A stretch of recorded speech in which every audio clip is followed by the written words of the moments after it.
We're talking about Whitley Strieber's lecture. Whitley Strieber, yeah, and he had it's this conference of the, oh, I'm so mad at myself for blanking on it, but anyway, it was like a conference of the impossible or something, and I'm so proud of Rice University for doing this and for taking on this topic, because they're an institution with a reputation, a good reputation. They're a great academic thing, and for an academic institution to take it on, I just would like to just tell them that I'm so proud of them, and I really, really appreciate it. And but Whitley talks about, he takes, of his hundreds of thousands of fan letters, which are basically experiencer letters, he picks one and he shares it as his lecture, and then he dissects it.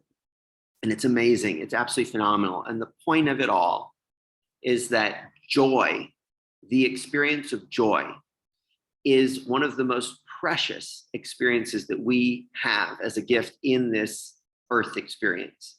And when you think about it, like, what's the recipe for joy? It's kind of interesting. And what I've kind of taken from all of this is, I kind of went from a shift of, I want people to know the truth, I want them to know what, to realizing that the biggest gift that I have is the things that give me joy, bring me joy. And so that's what I do. Now I do what brings me joy, and that is mostly gardening and landscape design. And I just do it, and it's awesome. I love it. And I lose myself in it. I know that I'm in joy because I lose complete track of time. And there's not enough time.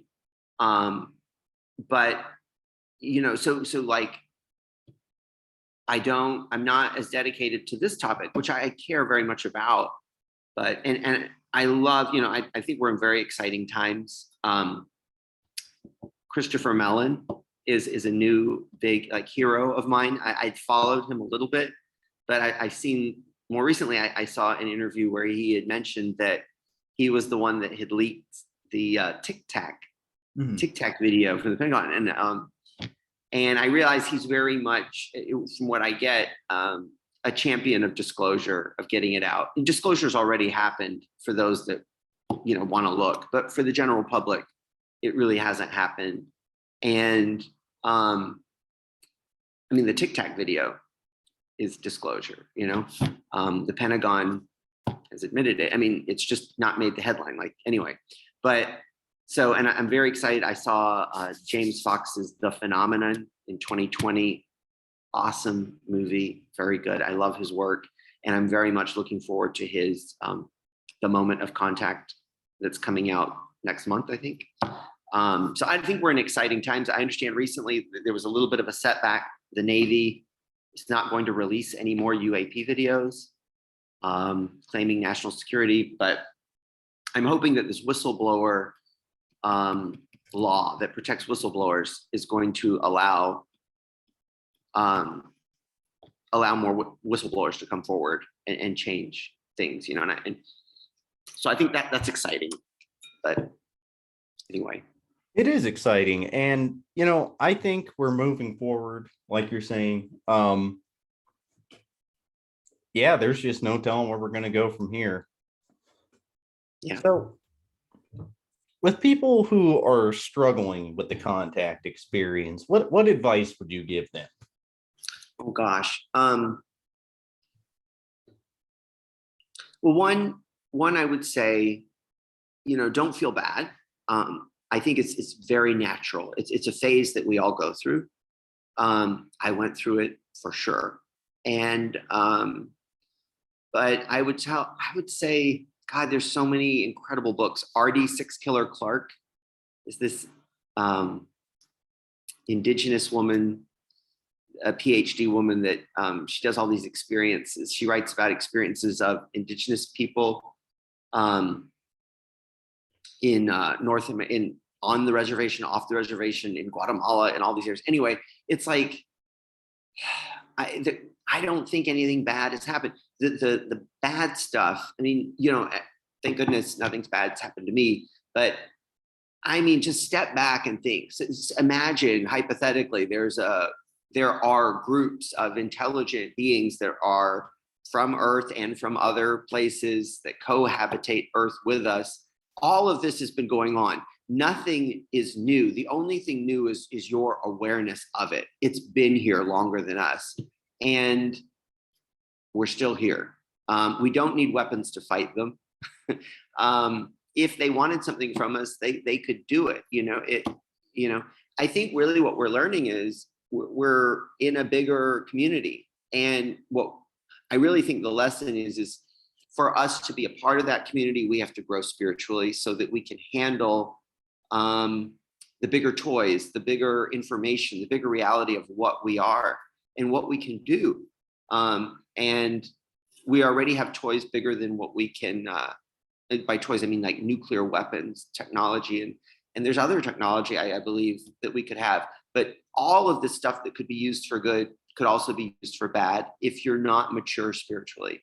And so I think this whole process, I don't know, I would say keep digging. I'm happy to talk to people if they're scared or whatever. I think ayahuasca is something I would recommend. I fully endorse. I think it's a wonderful thing if you have questions or depression or substance abuse. I think ayahuasca is a great plant medicine that helps people understand things and get through things. I don't know. I would just say that there's really nothing. There's nothing to fear. I've watched experiencers now. I'm trying to think if it was the podcast that you had. It was something I listened to very recently, and there was a woman. No, somebody else sent me something, and so I was traveling and I was listening to everything that people had sent me, and there was one where this woman had a near-death experience. She was a nurse, and she described her experience. When she crossed over. And she was in this black space where she couldn't see anything. And she'd been separated from people. But what she said that was different than other near-death experiencers is she understood that the space she was in was a space she had created. It was showing her the life that she was living on Earth. She had, for some reason, social anxiety or something, and she would keep herself separate from people. And in her experience, she was experiencing that even more. And where she was drawn away from people, and it helped her to overcome that. And that's what that experience broke her through. So now she shares her near-death experience, and she's going out and sharing. But it was helping her. A lot of what we're experiencing is stuff that's like, I don't know how to describe it. It's your own creation. So if you're experiencing fear, it's your own fear. It's stuff that you have to kind of work through on your own. And I know that sounds, I feel so mean, like for people that are genuinely terrified, I feel for you, but it's probably something in your own life. And I'm not a therapist, so I give myself the free card there. I don't have to have all the answers. That I think that's another thing people have had, like with ayahuasca. There's this one woman, she describes, there's a great documentary on ayahuasca. I forget what it's called, but I just sent it to someone anyway. And she's like, oh, I went through and I was told I was God. And she's like, no, this is crazy. I'm not God. And so for a little bit, she experienced being God. And then they were like, you're not God, stop living like you are God, meaning you take on all the pain of the world. Everything is your responsibility. You're the mother hen for everyone. You don't have to be that. That's not your responsibility. And they're like, so stop being that. But it was very healing for her. She needed to learn that. So anyway, I think that fear, it's really everything about the contact experience is a mirror into yourself and your soul. And you start to learn more about yourself. That's great advice, actually. Yeah. Because I've been told some pretty horrific stories, even just personally. And, I've never really had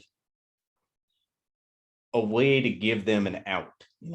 I've never experienced anything, so I can't go up to somebody and be like, hey, you're just perceiving it this way. Right. My whole goal is to try to help people who have had the contact experience and take it more of a negative way.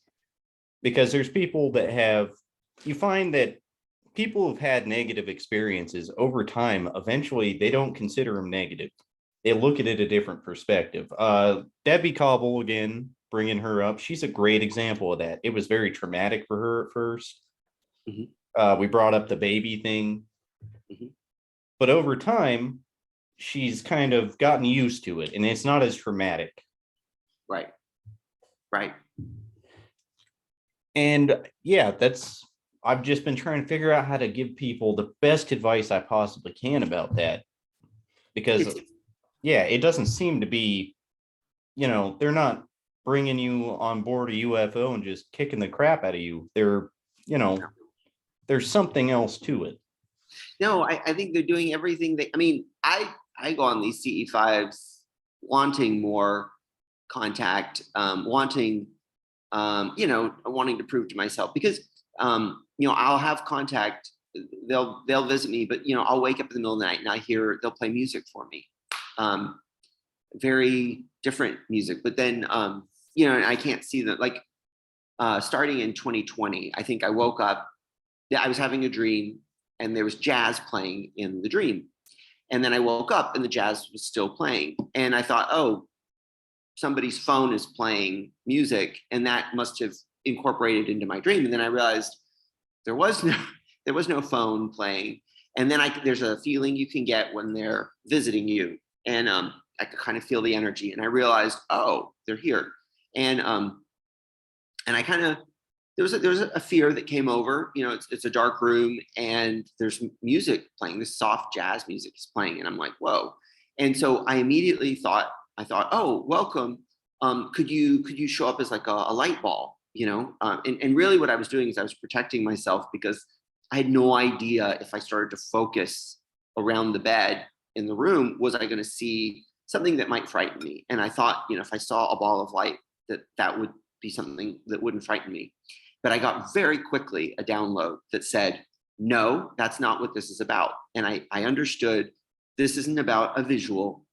This is about listening to this music that we're sharing with you. So I was like, oh, so I just laid back and listened to the music. And it would be like, I would notice the music is only in my left ear.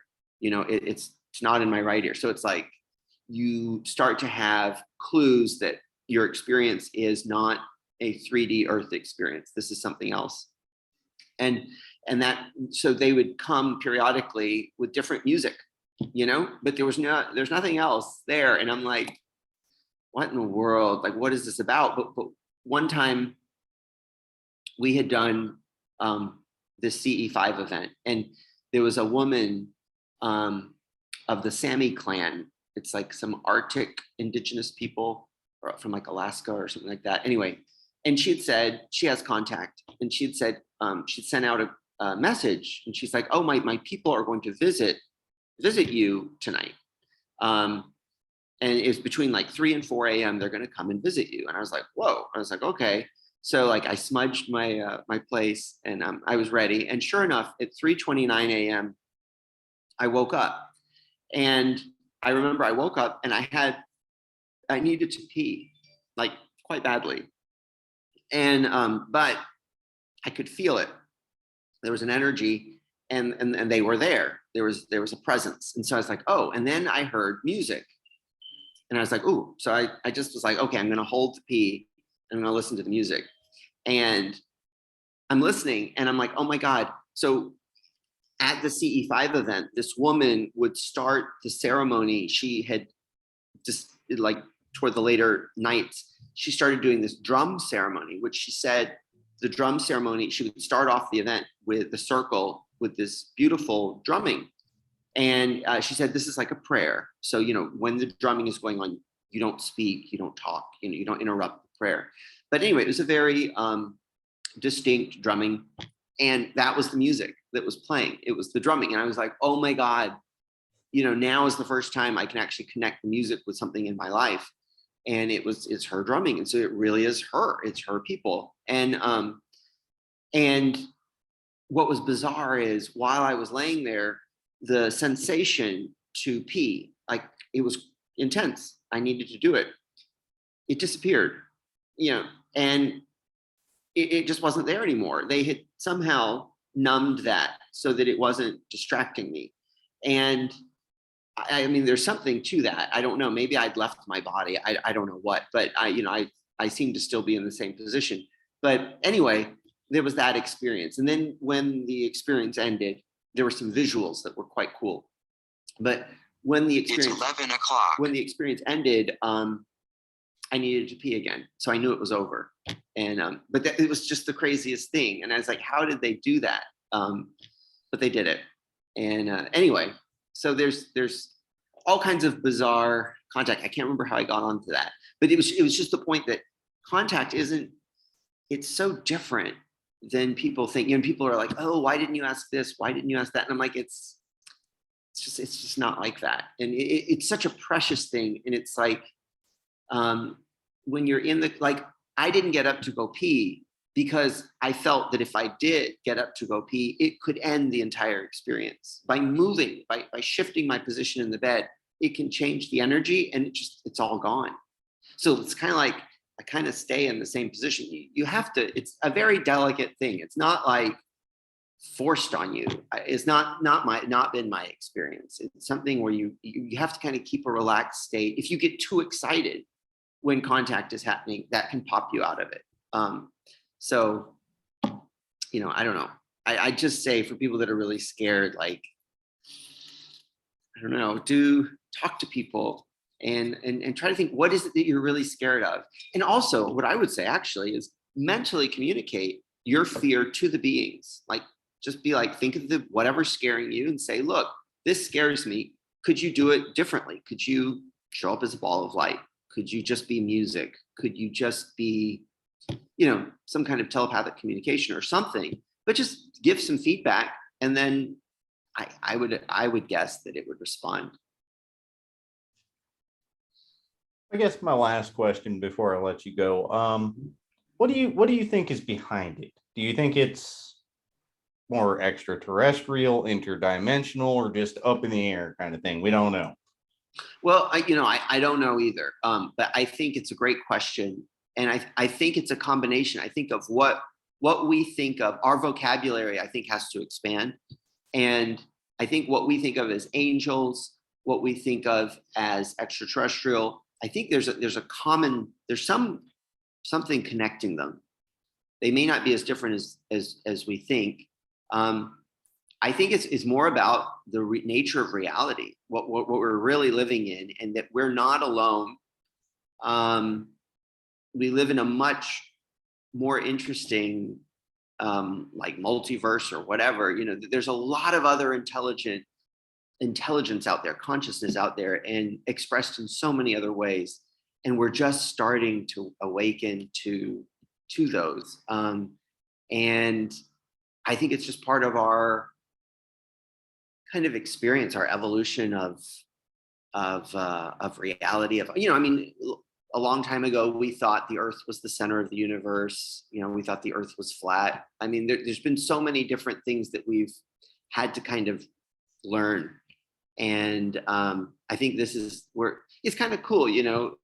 We're in that part, that where a lot of us don't know that there's other stuff. There's other beings out there. So I think it's just us kind of maturing a little bit, and us waking up. Another thing I was going to say, you said something about like that you haven't had any experiences. I bet you have had experiences. I will say that I've had an experience, a group experience, in which I was allowed to remember more than other people in the group. And it was really bizarre because I know these people. And what was explained to me by the beings was that the other people in the group their mind wasn't in a place where they could process the experience. So while I was able to remember more, I wasn't able to remember everything, but they were able to remember less. And it was so bizarre it was just it was just bizarre. But then I started to realize, oh my goodness, we could have many, many more experiences than we realize. Our mind isn't in a state of comprehension. It's not able to incorporate it back so that you can go on continuing to, it would be disruptive to your kind of earth experience. And so some people their memory will be cleared. They won't remember that part that's too difficult to go in, to comprehend. So it's kind of like, I think the moral of that is that if you could get to a point, and I don't know exactly how you do this, except maybe by doing research and asking questions and familiarizing yourself. But if you could get to a point where you're comfortable with it all, then you might remember more, and I don't mean that as a judgment. But I don't know. It's something that I experienced, and it made me realize, it's like, I can't see how many nights we go out and it's like, oh man, why won't a ship land, and why won't we get to see the beings? And what I don't realize is that it's quite possible that it did happen and we just have no idea. It just was a seamless event that happened and we don't remember it. But it did, but what's the point, what's the point of seeing them anyway if, I'm not sure, like I told you, I had that experience where they said, what's your question? And I still don't really have a question. I should. It's honestly a little embarrassing. But I don't know what the question should be, because I feel like there's a part of me that, I don't know, that feels like it's like I could ask for technology to help the planet for sure. I'd love to do that. Like, how could I help the planet? And I think that's where my questions would be, with pollution and the way that we maintain it. But I don't know, maybe we're not ready for that technology because it could be weaponized. Maybe the question should be, how could we grow spiritually, so that we could have that, what could we do? I don't know. I kind of have this sense that everything is just kind of right. It's just kind of, it's like, do you really want to have the answer to everything? I actually don't think you do. I think that would be really boring. I don't know. So I don't know. I don't have all the answers. I just think right now I'm happy with what brings me joy. Now, being able to help the planet would bring me great joy. That's what I like to do through gardening. And so maybe, I don't know. And you find that a lot with people who've experienced contact. A very humanitarian outlook is how I like to put it. But even the Ariel school case, most of those kids were told,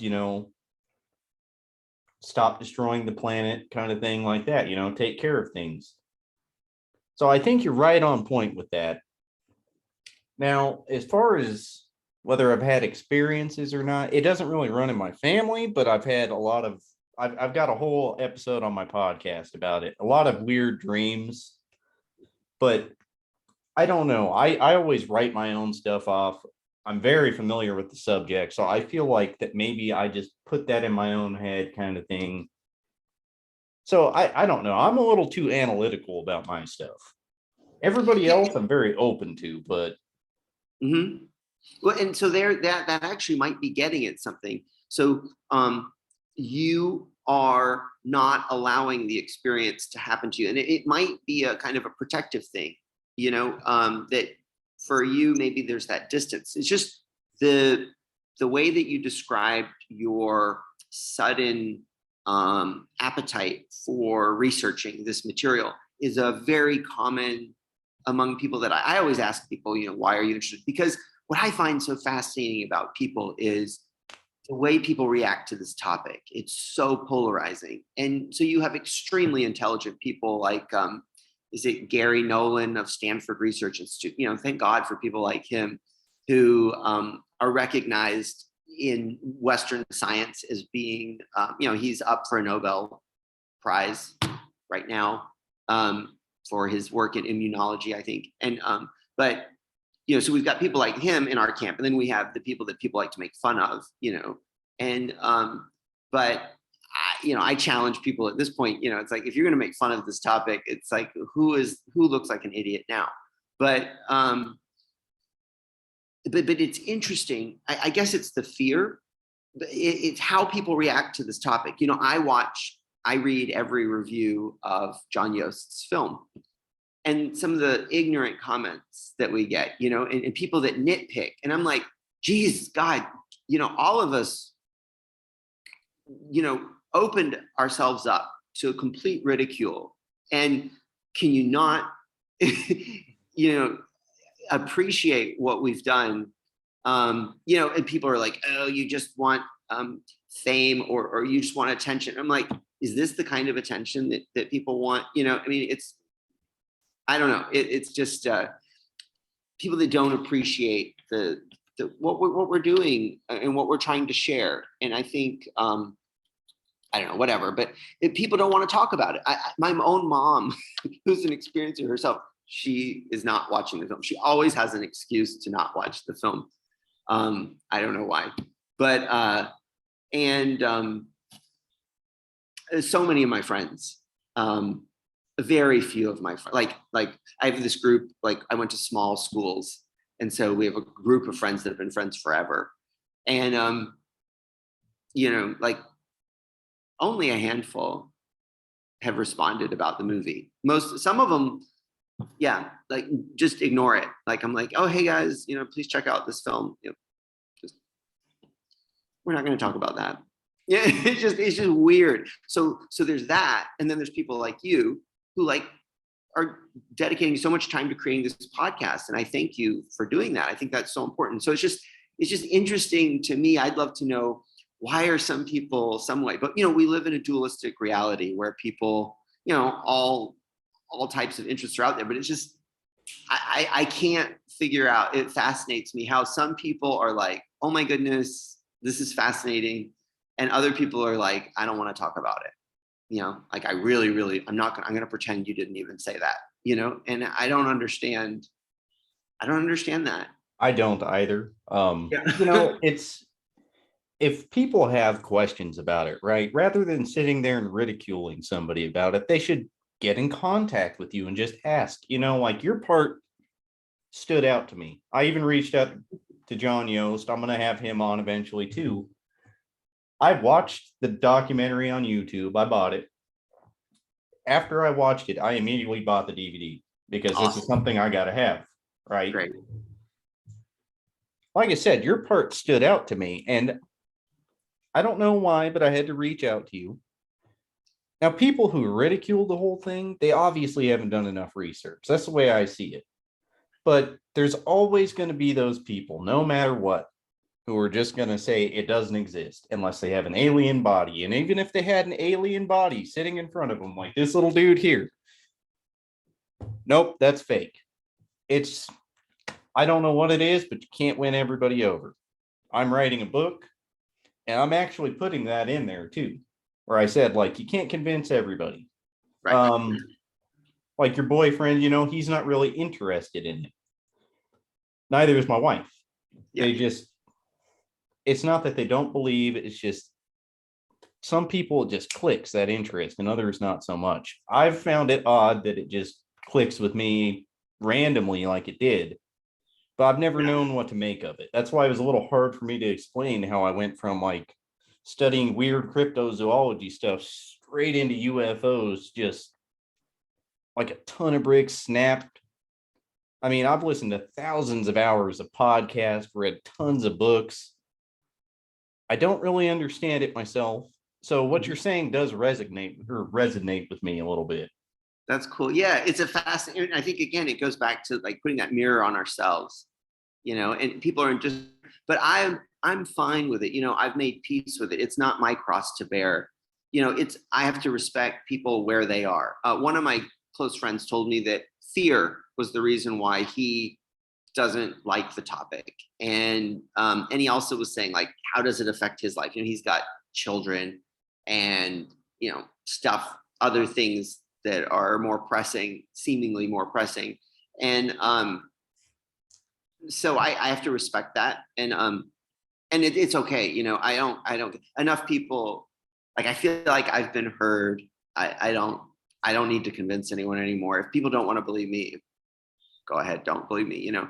I've also been in my family. It's interesting. I have a lot of cousins on my mom's side, and there's a lot of more experiencers in the family.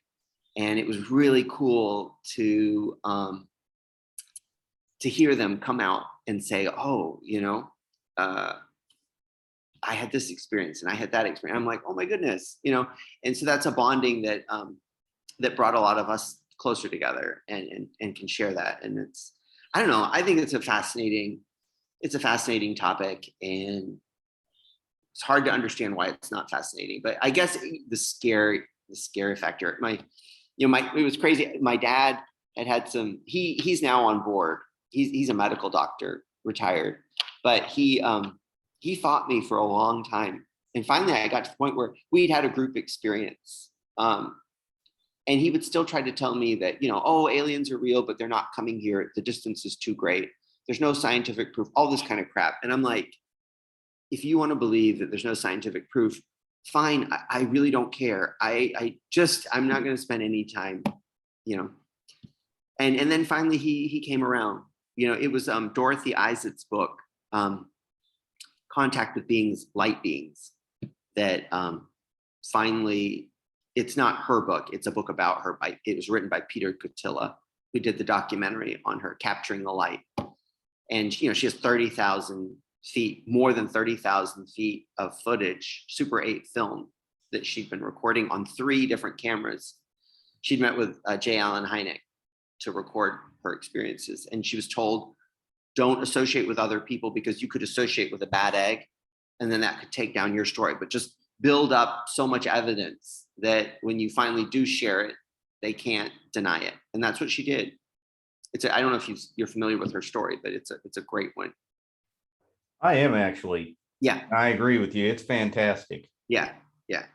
I watched it so many times, and it's like that whole bit about, like, the one where she's got the footage and it's like her on her deck looking up, and then all of a sudden it's up in the sky looking down at her. And she's like, she was surprised by it. And she's like, and it's like in 1/18 of a frame or something. And she's like, she asked them, like, how did that happen? And they're like, oh, we flashed you up for a split second and had you film back down. But it was so fast you didn't even know it happened. And it's like, okay, so you could say she's crazy, but then how did she get the footage? Exactly. You know? And then anyway, it goes on. And I'm just like, that is so cool. Like, it's just so cool. I don't know. It just blows my mind. So I love that stuff. I think that's awesome. Well, I think that if you're going to write somebody off, I don't even think that you're able to really do that. I mean, I've done it a couple times on my podcast where there's one lady who says that she's in love with an extraterrestrial kind of thing. I mean, and I think she's doing it for publicity. She walks around to blow up alien on TV and stuff. It's a little ridiculous. Like, on that kind of scenario, I'll call somebody out. But for instance, like your story, John Yost, anybody on that documentary, I don't feel it's right for me or anybody else to come up to you and say that your experiences aren't real. I didn't experience that. You did. And there's so many people out there that just write things off, when that is one thing you will never see me do. Is I'm not going to just walk up to this person and be like, they're flat out a liar. Yeah. Obviously, unless there's some kind of evidence, but that doesn't happen too often. Right. Well, it's like there's publicity, and then there's this kind of publicity, and it's changing. But, you know, I mean, I remember the movie, like, John Yost was like, you know, poor guy. Yeah, he worked so hard, and the personal. And I mean, he's a really talented guy. He's a really great guy, and he worked so hard. He's had to do so much to get this movie out, and you know, I was really torn because I kind of kept my not really a big Facebook person anyway. I have like a weird hang up. I don't like to share on Facebook, but he was asking us to kind of share and promote the movie, and I felt like I have to do my part. And so I started doing it and promoting it. And I remember it was kind of like coming out of the UFO closet, you know, because on Facebook I would never put this in I just would promote the movie, you know. And then you bump into people and they're like, what is this movie about, you know? And it's kind of bizarre. It's kind of a bizarre thing, but it's like, oh well. But yeah, it's just like, I don't know. It's not the kind of topic that I don't know. You'd really have to be desperate for attention to, but it's to come out with this kind of stuff, you know, that I am seeing beings and whatever.